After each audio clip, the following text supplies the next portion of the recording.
Hello दोस्तों, मैं प्रभास शुक्ला सबका स्वागत करता हूं आपके अपने चैनल D2 वाला स्टडी में। आज फ्रेंड्स इस वीडियो में आपको बताना तो क्लास 12 केमिस्ट्री के 30 महत्वपूर्ण एमसीक्यू सवालों को। जी हाँ फ्रेंड्स, इस वीडियो में हम लोग 30 महत्वपूर्ण एमसीक्यू ऑब्जेक्टिव सवालों को देखेंगे क्लास 12 के, जो फ्रेंड्स इस बार बोर्ड एग्जाम होता है इसमें आ सकते हैं, पूछे जा सकते हैं, क्योंकि फ्रेंड्स हमारे लिए बहुत इंपॉर्टेंट सवाल है। ये बहुत बार रिपीट किया गया है, पूछा गया है और एनसीईआरटी बुक में मेंशन भी किया गया है। तो इन्हीं सारे सवालों को देखेंगे, क्या कहता है सवाल, क्या इसका आंसर होने वाला है।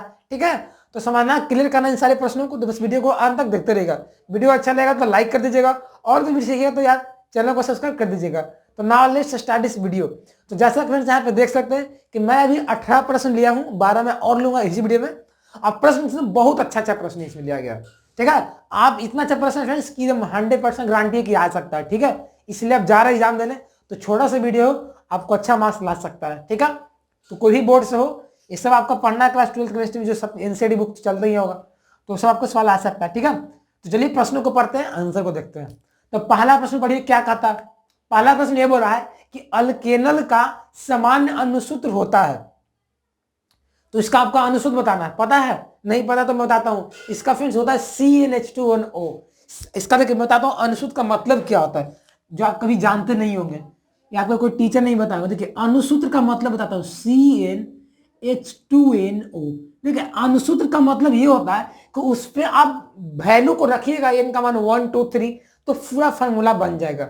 तो अल्केनल का फार्मूला बन जाएगा। तो ये जो CnH2nO है ना, इसमें आप n का वैल्यू मान लीजिए 1 रखिएगा, तो क्या आएगा बताइए। तो CH2O आएगा, है ना। तो ये अल्केनल का सूत्र हो गया। इसी को फ्रेंड्स हम लोग क्या लिख सकते बताइए। तो इसी को हम लोग क्या लिख सकते हैं बताइए। तो अल्केनल, देखिए अल्केनल ऐसे हम लोग जानते हैं, ऐसे पढ़े होंगे आप लोग। देखिए HCHO पढ़े हैं, HCHO ऐसे पढ़े हैं, CH3CHO। तो ये सब फार्मूला बन जाता है। कार्बन 2 है, हाइड्रोजन 4 है, वो है। तो देखिए C2H4 आ गया, यहाँ CH2 आ गया, देखिए वहां 1 है तो 2 है, यानी कि दुगना है n से। तो ये आपका फार्मूला याद कर लीजिए। बहुत बच्चे याद नहीं रहता है, कंफ्यूज रहते हैं और गलती करते हैं। तो इस वाला आता है अल्केनल का सामान्य सूत्र क्या होता है, CnH2nO। O क्यों होता है हम सब जानते हैं, अल्डिहाइड है ना, तो अल्डिहाइड में ऑक्सीजन रहता है, एक हाइड्रोजन रहता है, ये होता है। तो ये आपका अल्केनल का सामान्य सूत्र हो गया। ठीक है, अब इसमें आप सारा अल्केनल यानी जो अल्डिहाइड वाला कंपाउंड को बना सकते हैं फॉर्मूला को, इस फॉर्मूला से, अनुसूत्र से। अगला दूसरा नंबर, COOH समूह के अलावा, COOH समूह के अलावा अमीनो एसिड में क्या होता है। आपको अमीनो एसिड में बताना है फ्रेंड्स कि COOH रहता तो रहता है, उसके साथ साथ और क्या रहता है। तो हम सब जानते हैं फ्रेंड्स कि अमीनो एसिड में क्या रहता है, बताइए तो, पढ़े। अमीनो एसिड में क्या रहता है, CONH2 रहता है। तो COOH देखिए वहां तो C दो बॉन्ड बनता है, याद रखिएगा। COOH रहता और NH2 दोनों मिलता है। ठीक है, वहां पे दोनों मिल के एक बॉन्ड बनता है ना, एमिडो ग्रुप बोलते हैं उसको। तो एमिडो ग्रुप बनता है, कैसे बनता है, COOH NH2 के मिलने से बनता है। तो COOH तो है ही, तो इसके साथ साथ क्या रहता है, NH2 रहता है। तो प्रश्न आपका यही पूछा है कि क्या रहता है COOH को छोड़ के, तो NH2 रहता है। यार एग्जाम में आया हुआ है, इसको रख लीजिएगा, एग्जाम में अच्छा मार्क्स ला सकता है आपको। ठीक है, अगला है फ्रेंड्स थर्ड नंबर, NiCO के होल फॉर्म में Na का ऑक्सीकरण संख्या क्या है। तो फ्रेंड्स आप बताइए कि ऑक्सीकरण संख्या निकालने आता है, नहीं आता तो मेरे वीडियो डाल देगा चैनल पे, जाकर देख लीजिएगा। मैं बताया हूं, 3-4 वीडियो मेरे चैनल पर डाला गया। तो निकेल का पूछा, तो निकेल को X मान लेंगे, प्लस CO क्या है, कार्बन मोनोऑक्साइड। और कभी कंपाउंड का टोटल ऑक्सीडेशन नंबर 0 होता है, तो क्या कर देंगे, 0 गुना 4 बराबर, अब पूरा ये ना CO4 भी कंपाउंड ही है, तो इसको भी 0 कर देंगे बराबर में। तो X + 0 बराबर 0, यानी कि X = 0। तो यहाँ पे क्या जाएगा, निकेल का ऑक्सीडेशन नंबर कितना हो जाएगा, 0 हो जाएगा। कोई दिक्कत हो रहा नहीं ना, तो 0 ऑक्सीकरण संख्या हो गई। एग्जाम में आया हुआ सवाल यही पूछ सकता है। अगला फ्रेंड्स हमारा क्वेश्चन नंबर 4, परासरण दाब को किस समीकरण से व्यक्त करते हैं। परासरण दाब को किस समीकरण से व्यक्त करते हैं। तो फ्रेंड्स याद कर लीजिएगा फॉर्मूला, उसमें न्यूमेरिकल भी आता है, पाई बराबर CRT। पाई बराबर CRT, ये क्या है, परासरण दाब को निकालने का फॉर्मूला है। पाई क्या है, परासरण दाब, C क्या, कंसेंट्रेशन मतलब सांद्रता, R क्या है जानते होंगे आप लोग, क्या, गैस नियतांक है। T क्या, टेम्परेचर है ना। R का मान पता, 8.314 जूल पर मोल केल्विन होता है। तो इस समीकरण से हम लोग क्या करते हैं भाई, परासरण दाब को व्यक्त करते हैं या निकालते हैं। अगला क्वेश्चन नंबर 5, परासरण की क्रिया में परागम में झिल्ली से कौन बाहर निकल जाता है। जब परासरण की क्रिया होती है, ऑस्मोसिएशन होता है, तो वहां पे कौन सा कण बाहर निकल जाता है, किससे, परागम में झिल्ली से। तो फ्रेंड्स वहां पे होता है विलायक के अणु। हम सब जानते हैं विलयन दो तरह से मिलकर बनता है, विलय और विलायक से बनता था ना, विलयन बनता है। तो उसमें विलय में जो विलायक होता है फ्रेंड्स, वो क्या करता है ना, परासरण क्रिया में अर्धपरागम झिल्ली से बाहर निकल जाता है। तो इसका आंसर क्या डाल दूंगा मैं, विलायक के अणु। इसका आंसर क्या हो जाएगा, विलायक के अणु, एक कण। अगला फिर से छठा नंबर, रासायनिक अधिशोषण क्रिया है, तो याद कर लीजिएगा अनुत्क्रमणीय। जानते हैं आप सब लोग अधिशोषण दो तरह का होता है, एक भौतिक एक रासायनिक। तो उसमें जो रासायनिक होता है फ्रेंड्स वो होता है अनुत्क्रमणीय होता है, और भौतिक क्या होता है, उत्क्रमणीय। अनुत्क्रमणीय का मतलब जो रिवर्स नहीं हो सकता है, वो उल्टा नहीं होगा, बट भौतिक क्या होता है, उत्क्रमणीय होता है, तो वो रिवर्स हो सकता है। ठीक है, कोई दिक्कत हो रहा है? चलिए आगे बढ़ते हैं। 7वां नंबर प्रश्न क्या बोलता है कि एनिलीन में पाई बॉन्ड की संख्या होती है। तो एनिलीन का स्ट्रक्चर पता है क्या होता है, नहीं पता होगा मुझे लग रहा है, तो मैं बताता हूं आपको एनिलीन का स्ट्रक्चर। तो एनिलीन ऐसे होता है, बेंजीन होता है यहाँ पे, और यहाँ पे NH2 होता है। अब आप सब जानते हैं, मैंने ही बताया था कि पाई बॉन्ड कहाँ होता है, जहां डबल बॉन्ड और जहां ट्रिपल बॉन्ड होता है। तो यहाँ पे देखिए, तो डबल बॉन्ड कहाँ पे, यहाँ पे, यहाँ पे, यहाँ पे 3 जगह, यानी कि 3 पाई बॉन्ड।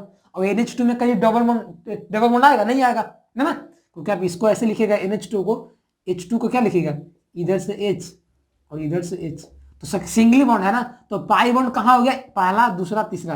अरे भाई यहाँ पे डबल बॉन्ड है, यहाँ डबल बॉन्ड है, यहाँ है, तो 3 डबल बॉन्ड, यानी कि 3 पाई बॉन्ड। तो इसका पाई बॉन्ड कितना हो गया, 3 हो गया। ये भी सवाल एग्जाम में आया हुआ है, तो आप इसको ध्यान रखिएगा कि आपको गलती नहीं होना चाहिए। आंसर बता रहा हूं। अगला फ्रेंड्स 8वां नंबर, गैल्वेनिक सेल में एनोड होता है, तो याद कर लीजिएगा ऋणात्मक होता है। गैल्वेनिक जो सेल बनता है, पढ़े हुए सेल बहुत सारा, गैल्वेनिक सेल, कैडमियम सेल है ना, zinc mercury cell, hydrogen cell. तो जो गैल्वेनिक सेल होता है उसमें फ्रेंड्स जो एनोड बनता है वो ऋणात्मक बनता है, और कैथोड बनता है वो धनात्मक होता है। तो मैं क्या डाल दूंगा, ऋणात्मक। एनोड क्या होता है भाई, ऋणात्मक होता है। किसमें होता है भाई, गैल्वेनिक सेल में। अगला 9वां नंबर, खनिज जिससे धातु का निष्कर्षण होता है। खनिज, मिनरल्स जिससे धातु का निष्कर्षण होता है, तो अयस्क कहलाता है। हम सब जानते हैं कि जिस खनिज से धातु का निष्कर्षण आसानी से, सुगमता पूर्वक, कम खर्चा में हो जाए, वो अयस्क कहलाता है। अयस्क यानी कि ओड्स अंग्रेजी में। तो मैं इसका आंसर क्या डाल दूंगा, अयस्क। आप सबको पता होगा बहुत सा धातु का अयस्क होता है ना, लोहा का मैग्नेटाइट, हेमाटाइट है ना, सीडराइट, कॉपर का कॉपर पैराइट, सब पढ़े हो ना आपको। तो वो सब अयस्क होता है, उसे निकाल सकते हैं आसानी से। ये आंसर हो गया। अगला 10वां नंबर, मिथॉक्सीमीथेन का रासायनिक सूत्र क्या होता है। तो मिथॉक्सीमीथेन का याद कर लीजिएगा, CH3OCH3। हमारा जो था आप वीडियो देखे होंगे इथर का IPC नाम का, तो आपको पता चल गया होगा कि मिथॉक्सीमीथेन का कैसे बना ये सूत्र। ठीक है, पता है ना, तो इसको याद कर लीजिए। मिथॉक्सीमीथेन, मिथॉक्सीमीथेन कौन सा कंपाउंड वाला यौगिक है, इथर वाला है, क्योंकि ऑक्सी लग गया तो ऑक्सी इथर में लगता है। अगला 11 नंबर, कौन धातु अम्ल से क्रिया करके हाइड्रोजन मुक्त नहीं करता है। उस धातु का नाम बताना फ्रेंड्स, जो धातु यदि एसिड से क्रिया करे तो हाइड्रोजन नहीं बाहर निकाले, नहीं मुक्त करे, तो वो फ्रेंड्स एकमात्र है कॉपर है। कॉपर यानी कि Cu। कॉपर जो फ्रेंड धातु है ना, वो अम्ल से भी क्रिया करता है बट हाइड्रोजन मुक्त नहीं करता है। समझ में आ गया। अगला 12 नंबर, उजला और पीला फास्फोरस क्या है। तो याद कर लीजिएगा फ्रेंड, अप्रूव है। आपको पता होगा कार्बन के भी 3 अप्रूव होते हैं ना, ग्रेफाइट, हीरा, फुलरीन। तो उसी प्रकार से फ्रेंड्स फास्फोरस के भी 2 अप्रूव होते हैं, उजला और पीला। ऐसे काला फास्फोरस भी होता है, नहीं काला नहीं होता, उजला पीला मुझे सुना, काला भी शायद होता है। तो उजला और पीला फास्फोरस याद कर लीजिएगा, ये अप्रूव होता है, याद कर लीजिएगा। ठीक है, उजला और पीला फास्फोरस। अगला 13 नंबर, Na3CrC2O4 के होल 3 में Cr की उप सहसंयोजन संख्या कितना है, यानी कि कोऑर्डिनेशन नंबर। तो फ्रेंड्स मैं बता दूं कि सारा जो एमसीक्यू लिया जा रहा है फ्रेंड्स, वो सारे चैप्टर को टच करते हुए लिया जा रहा है ना, इसलिए ध्यान रखिएगा इसको। तो मुझे ऑक्सीडेशन नंबर निकालना है, किसको निकालना है, Na3Cr Cr और ब्रैकेट में क्या है C2O4 के होल 3 में किसको Cr को निकालना।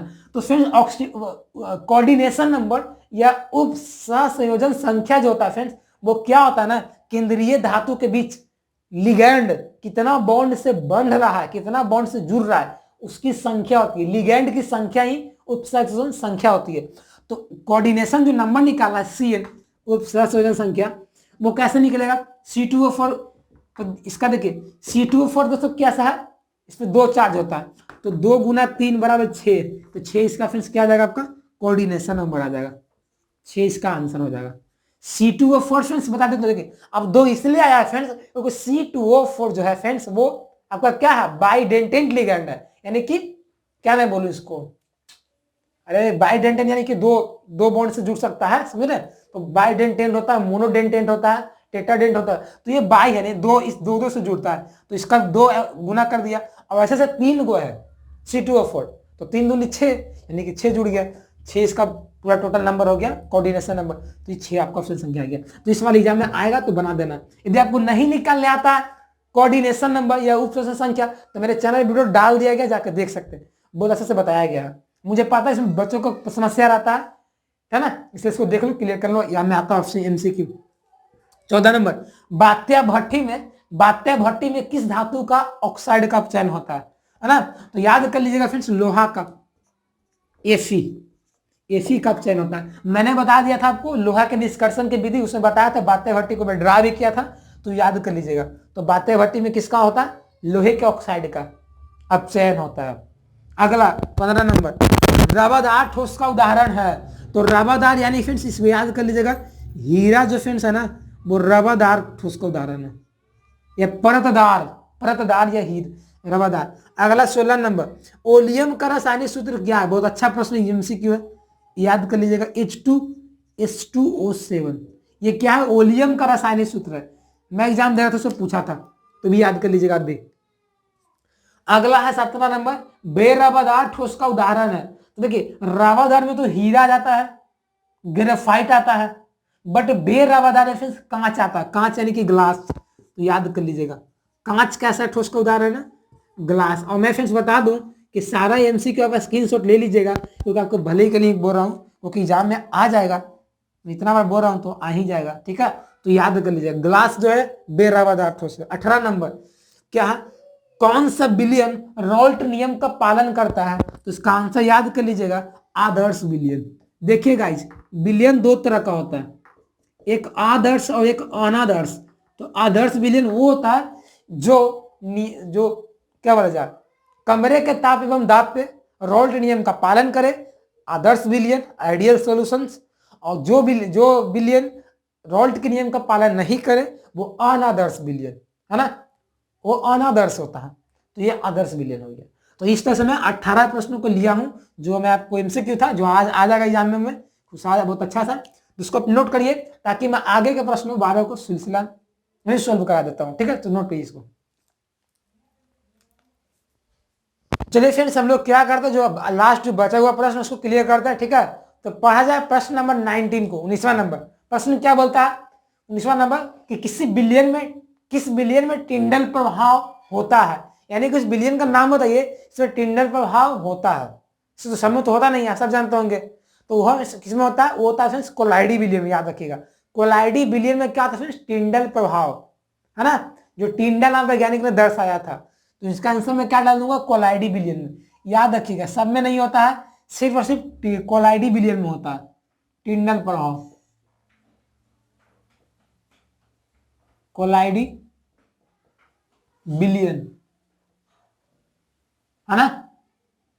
अगला 20वां नंबर, प्रथम कोटि की अभिक्रिया के लिए टी हाफ यानी अर्ध आयु का मान होता है। तो मैं आप सब जानता हूँ, फॉर्मूला पढ़े होंगे प्रथम कोटि की अभिक्रिया के लिए, फर्स्ट ऑर्डर रिएक्शन के लिए क्या होता है, टी हाफ बराबर 0.693/K।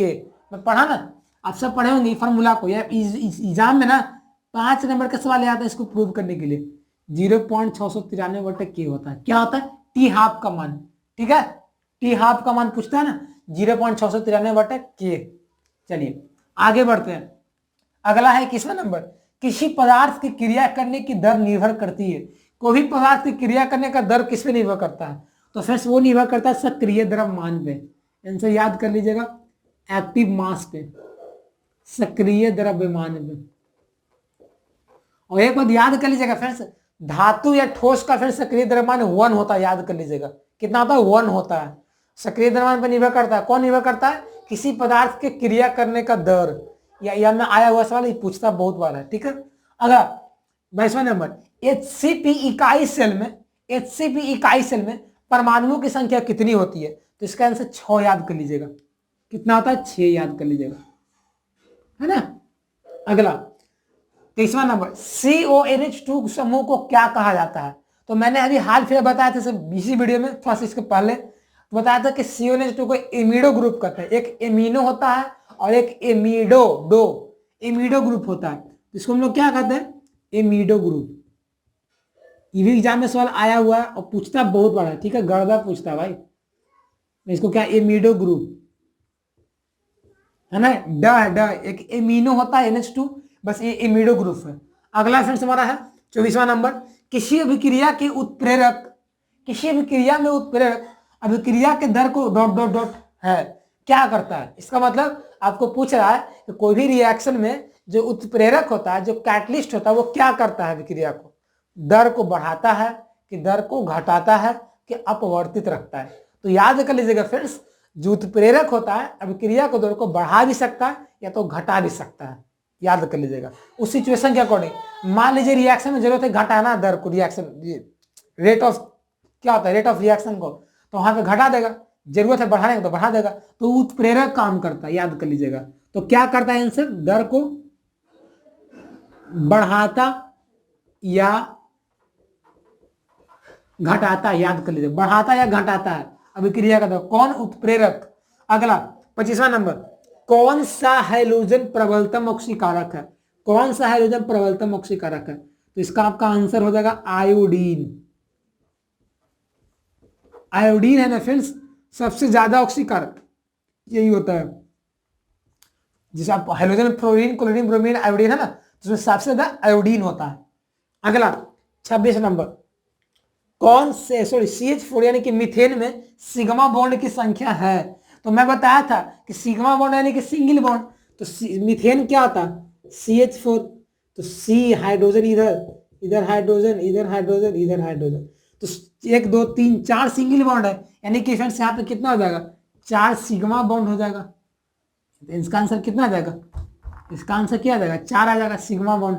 अगला 27वां नंबर, लोहा का मुख्य अयस्क है, लोहा का मुख्य अयस्क है, तो क्या इसका आंसर हो जाएगा हेमाटाइट। हेमाटाइट होता है ना,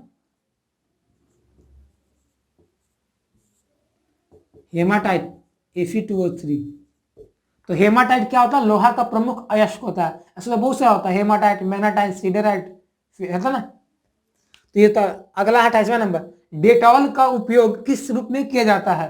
देखिए हम सब घर में डेटॉल वगैरह ज्यादा यूज करते हैं, कब यूज करते हैं, गर्मियों के दिनों में। तो क्यों यूज करते हैं, तो ये फ्रेंड्स क्या पता कीटाणु वगैरह को मारने में काम करता है, ठीक है। गर्मी में जानते हैं सब पसीने वगैरह से कुछ हो जाते हैं, तो उसमें क्या होता है फ्रेंड्स डेटॉल का उपयोग करते हैं। बट आप नहीं जानते कि इसको किस रूप में करते हैं, इसका नाम क्या आखिर। तो आप क्लास 12th केमिस्ट्री में पढ़ना आप लोगों को, दैनिक जीवन में रसायन, उसमें सवाल इसे पूछता है बहुत बार, तो मैं ले लिया हूँ क्योंकि मैं सारे चैप्टर को लिया हूँ। तो वहां फ्रेंड्स प्रतिरोधी के रूप में करते हैं, किसके रूप में, प्रतिरोधी, प्रतिरोधी के रूप में इसको उपयोग करते हैं, है ना। अगला 29वां नंबर, ज्वर को कम करने वाली दवा कहलाती है, ज्वर यानी कि बुखार, बुखार को कम करने वाली दवा कहलाती है, तो इसका आंसर हो जाएगा ज्वरनाशी।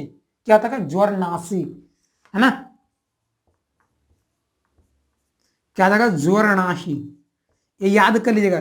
देखिए फ्रेंड्स मैं बार बार इसलिए बोल रहा हूँ ना, मैं बेवकूफ नहीं हूँ, इतना इंपॉर्टेंट है ना भाई, किस वाली एग्जाम में आ जाएगा, क्योंकि कहीं ना कहीं आपसे मुझे थोड़ा सा अनुभव ज्यादा ही होगा, ठीक है, क्योंकि आपसे मैं कुछ ना कुछ अनुभव, इसलिए मैं बता रहा हूँ कि उसको याद कर लीजिएगा। मैं बार बार इसलिए बोल रहा हूँ क्योंकि भाई आप पढ़े कितना पढ़े वो मायने नहीं रखता है, लेकिन ये मेरी बातों को याद कर लीजिए, ये समझ के जाइएगा। आप बहुत पढ़े कोई ठीक बात है, सही बात है, बट इसको भी एक प्रश्न को भी नहीं कभी किए होंगे, नहीं आता है, तो समझिए कि आप गलती की, इसको जान लीजिए, ठीक है, इसको जान के जाइएगा, क्योंकि सवाल इस पक्का आएगा, कम से कम 15 से 20 सवाल इससे आएंगे ही आएंगे, ठीक है, क्योंकि सवाल सब अच्छा अच्छा सिलेक्टेड और इंटरेस्टिंग सवाल है इसमें।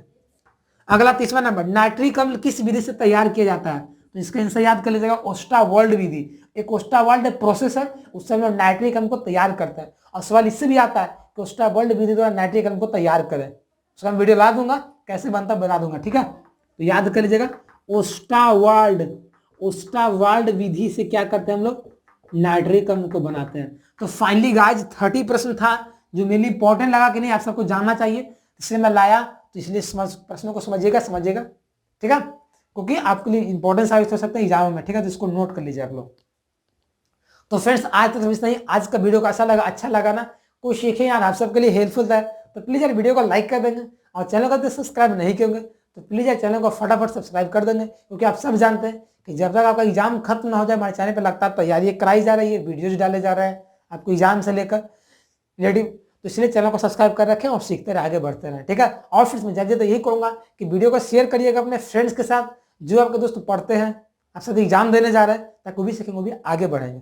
और मैं सबको दोस्तों आपको एक नोटिफिकेशन के लिए बता दूं फ्रेंड्स कि हमारे चैनल पे 1 जनवरी 2023 एक नंबर रिलीज होने वाला है, जो बहुत सारे बच्चों को कमेंट आता था कि अपना नंबर दीजिए कॉन्टैक्ट होने के लिए, ताकि मैं प्रश्न पूछूं, क्वेश्चन पूछूं।